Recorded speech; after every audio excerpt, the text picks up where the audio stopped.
As the leading cause of death worldwide, a myocardial infarction, or heart attack, is an extremely dangerous condition that results in irreversible loss of heart muscle, which is replaced by non-contractile scar tissue.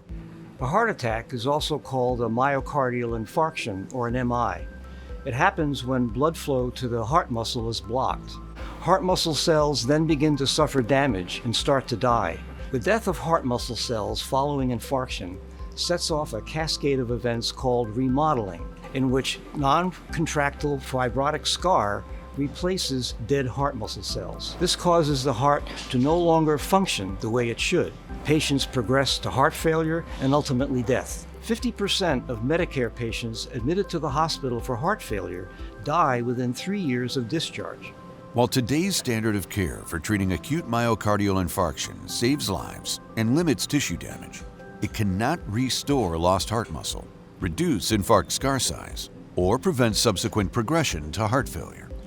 The current standard of care for patients with myocardial infarctions include medical therapy as well as revascularization. However, despite optimal care, the mortality for the first year after heart attack approximate 20%.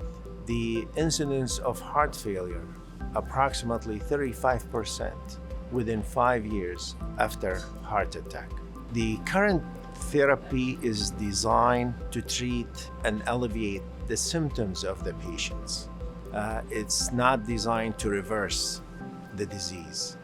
Attention is now turning to developing therapeutic strategies that enable the heart to repair itself after injury, replacing dysfunctional scar with new, healthy contracting heart muscle cells.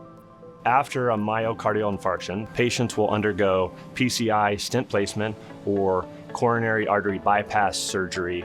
And in addition to that, they'll be put on multiple medications to improve blood pressure and to reduce the likelihood of clotting.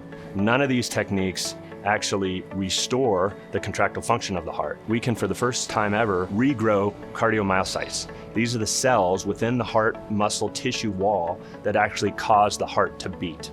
I'm really excited. I mean, this has the potential to be a quantum leap forward in the treatment of cardiovascular disease. And with our protein, we think we have a safe and effective way of doing that.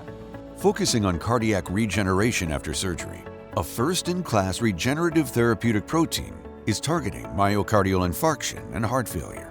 Regencore is a Stanford spin-out biotechnology company developing regenerative therapies for patients with acute MI and patients with heart failure.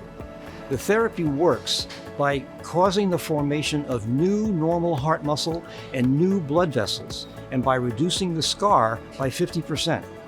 This structural regeneration in large animal models of heart failure and MI reverses their pathology. So FSTL1, in the embryonic phase of development, has low content in sugar, and that protein with low content in sugar is regenerative.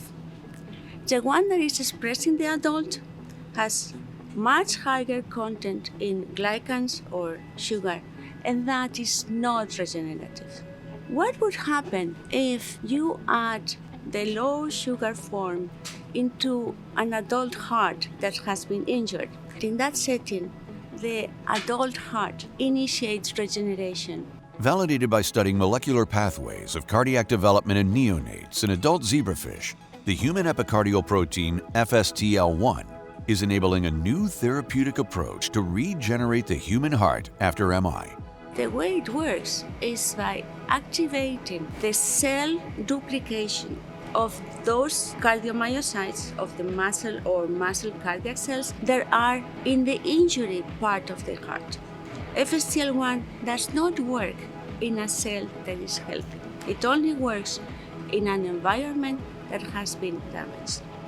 Facilitating cardiac regeneration and scar tissue reduction could help patients improve cardiac function and reduce harmful consequences of heart attacks.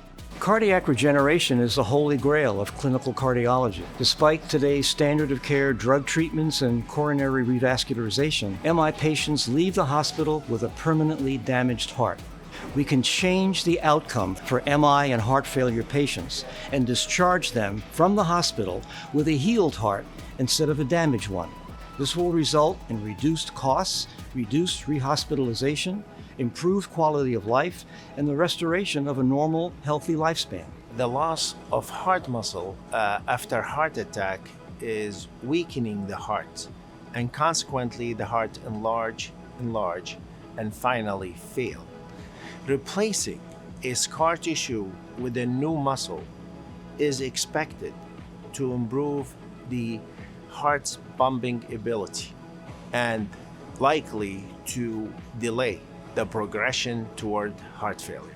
In addition to preventing future heart failure, regeneration after injury can eventually lead to increased patient quality of life. I am excited about this new discovery of the follistatin-like 1 protein that has the ability to regenerate heart muscle and hopefully to change the way that we treat patients with heart attack.